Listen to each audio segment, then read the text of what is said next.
Bamwe bati ni Simba uziye gukana kino gihembo cya Hipop Awards, abandi bati ni Jokes, abandi bati ni Ben, abandi bati ni Lil Kaki. Mu byukuri iki ni igihembo gikomeje kugenda kivugisha abantu benshi. Hipop Awards irimo irabera mu gihugu cya Uganda.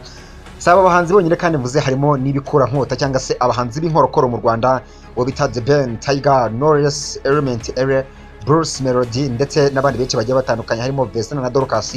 Sibyo kandi gusa harimo n'indirimbo zabo zihatanye muri iki gihembo cya Hipop Awards. Muri bihembo rero hazatangwamo ibihembo by'umuhanzi witwaye neza ku giti cye kurusha abandi muri Afurika y'Iburasirazuba ndetse n'indirimbo y'umwaka yahize izindi muri Afurika y'Iburasirazuba. By'umwihariko muri kiganiro cyo tukabera hamwe mwitsa ko nibwo bwa mbere bigeze kuri YouTube channel mutakora subscribe, reba hasi kandi subscribe ndetse kandi ukekana akazogira kugira ngo ujye kurikirana ibiganiro byacu bitambuka buri munsi.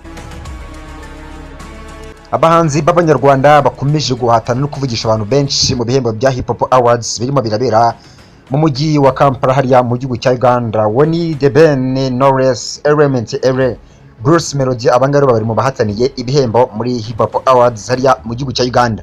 Ese muri aba Banyarwanda ninde uha amahirwe? By'umwihariko n'Abanyarwanda b'amazina akomeye cyane barimo The Ben, Bruce Melody, Element, Ere, Vestina na Dorcas Butera Knowless. Abangari bakaba bari mu bahataniye ibihembo bya Hipop Awards. Ibingibi bikaba biri mu bihembo bikomeye cyane muri Afurika y'Iburasirazuba, bikaba birimo biratangirwa hariya mu gihugu cya Uganda. Sibyo kandi gusa muri ibi bihembo abahanzi b'Abanyarwanda barimo guhatana mu byiciro byinshi bigiye bitandukanye, yaba ari abahanzi bahize abandi mu karere ka Afurika y'Iburasirazuba, yaba igihembo cy'indirimbo y'umwaka ndetse mu by'ukuri n'icy'umuhanzi witwaye neza kurusha abandi ku giti cye. By'umwihariko muri abo bahanzi b'Abanyarwanda barimo The Ben, Knowless, Element, Ere, Bruce Melody, Vestina ndetse na Dorcas. Urahandi amahirwe twandikiye muri comment nibutsa ko niyo bwa mbere gize kuri YouTube channel mutakana subscribe, reba hasi kandi subscribe ndetse kandi kwekana akazugira kugira ngo ujye kurikirana ibiganiro byacu bitambuka buri munsi.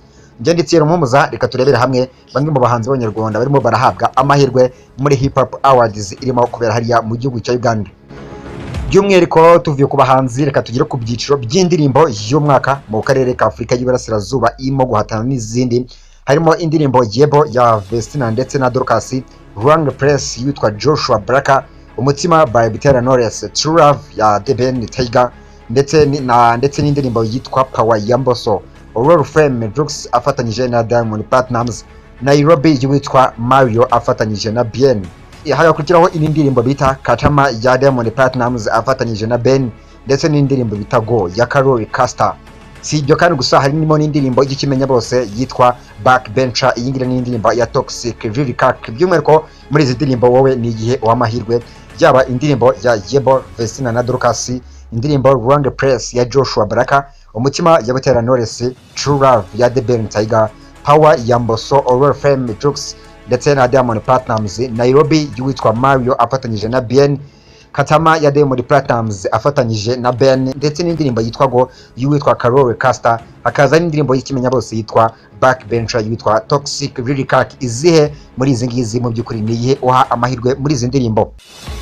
Niba harimo iyo ubona yatwara iki gihembo mu by'ukuri twandikiye muri comment tubwire ngo ni iyi ngiyi, yaba muri izi ndirimbo tugarutseho, yaba Wrong Place ya Joshua Baraka, Yebo Vestina na Dorcas ndetse Umutima ya Butera Knowless, True Love ya The Ben, Tiger, Power ya Mbosso, Roll Frame Jokes afatanyije na Diamond Platnumz, Nairobi y'uwitwa Mario afatanyije na Bien, Katama ya Diamond Platnumz afatanyije na Ben, Go y'uwitwa Karoli Caster ndetse na Backbencher y'uwitwa Toxic Lil Kaki. Ni iyihe ndirimbo muri izi ngizi wumva izatwara kino gihembo? Twandikiye muri comment. Sibyo kandi gusa uretse iki cyiciro hari abahanzi bo mu Rwanda mu by'ukuri bahatanye mu byiciro bigiye bitandukanye, harimo icy'umuhanzi w'umwaka muri Afurika y'Iburasirazuba mu by'ukuri, aho The Ben ndetse na Bruce Melody, Element, Ere aba bombi rero bahataniyemo bino bihembo. Harimo bahatanyemo bahanganye n'uwitwa Joshua Baraka, Azao, Diamond Platnumz ikimenya bose cyangwa se umushaka umwite Simba, Toxic Lil Kaki, Bien ndetse na Jokes ndetse n'uwitwa Mbosso. Abangaba rero nabo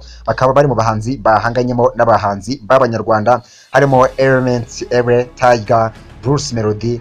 By'umwihariko bakaba bahanganye na Diamond Platnumz, Azawi, Joshua Baraka, Toxic Lil Kaki, Bien, Jokes ndetse na Mbosso. Abangaba rero nabahe uhamo amahirwe? Mu by'ukuri muri abangaba urimo uratekereza ko yatwara iki gihembo cya Hipop Awards? Si ibyo kandi gusa, ibi bihembo bikaba bigiye gutangwa ku nshuro yabyo ya 14, bikaba byitezwe ko rero ibihembo bigiye gutangirwa muri Kampala Serena Hotel mu gihugu cya Uganda ku itariki 14 Ugushyingo mu mwaka wa 2025. Nkwibutsa ko niba rwa mbere ugeze kuri YouTube channel mutakora subscribe ro haswa ni subscribe, ndetse kandi bikokanda akazugira kugira ngo ujye kurikirana ibiganiro byacu bitambuka buri munsi. Ngende tsire muhumuza andi makuru agezweho mu kanya.